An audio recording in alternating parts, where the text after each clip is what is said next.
SPPT. SPPT itu apa sih? SPPT adalah surat yang digunakan oleh Direktorat Jenderal Pajak untuk memberitahukan besarnya pajak bumi dan bangunan berhutang kepada wajib pajak gitu ya. Jadi SPPT itu surat pemberitahuan.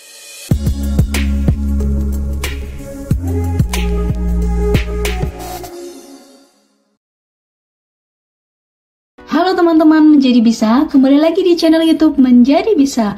Wah, gimana nih kabar dari teman-teman semua? Semoga selalu sehat ya.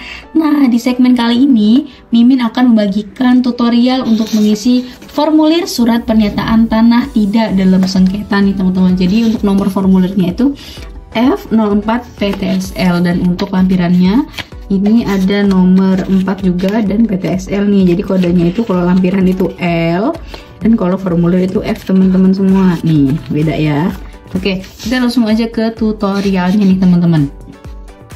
Jadi di sini teman-teman sebagai pemilik tanah harus mengisi kebenaran ini dengan sebenar-benarnya ya. Misalkan nih kita contohkan namanya itu ada Alwi Segaf misalkan ya. Terus tempat tanggal lahir misalkan di Banyuwangi 19 Desember tahun 1995 nih misalkan teman-teman. Lalu ada NIK. NIK ini disesuaikan dengan kartu tanda penduduk ya teman-teman. Nih KTP. Nah, misalkan ada 16 digit, ada 180508 sekian. Lalu agamanya Islam, pekerjaannya misalkan adalah buruh tani misalkan. Lalu untuk alamatnya sesuai dengan KTP juga, misalkan Jalan Pengabdian nomor 29 Kecamatan Pardasuka, Kabupaten Banyumas misalkan ya. Lalu untuk nomor teleponnya di sini diisi 0823 sekian.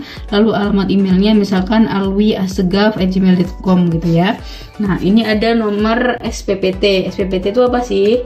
SPPT adalah surat yang digunakan oleh Direktorat Jenderal Pajak untuk memberitahukan besarnya pajak bumi dan bangunan berhutang kepada wajib pajak gitu ya. Jadi SPPT itu surat pemberitahuan pajak terhutang gitu ya. Nomornya berapa silakan teman-teman cek di suratnya masing-masing, dan SPPT ini atas nama siapa gitu ya. Misalkan kalau namanya Alwi berarti di sini tulis namanya Alwi gitu ya. Oke. Silakan teman-teman baca pernyataan ini dari 1 sampai 6 ya, bahwa saya telah mengajukan permohonan pendaftaran konversi penegasan hak, pembebasan dan pemberian hak kantor pertahanan kabupaten setempat gitu ya teman-teman. Ini sebagai contoh kita pakai yang Kabupaten Gianyar. Nah, di sini ada pertanyaannya nih. Nah, demikian surat pernyataan ini saya buat dengan sebenarnya tanpa ada paksaan untuk dapat dipergunakan sebagaimana mestinya. Nah, di sini dikasih buku tanda tangan yang membuat pernyataan itu tadi Alwi Asegaf. Lalu di sini harus ada saksinya teman-teman. Harus ada tanda tangan saksi. Di sini namanya misalkan Hamdi Muhammad. Terus ini ada Ahmad Dahlan. Nah, gitu. Nah, gitu ya teman-teman. Lalu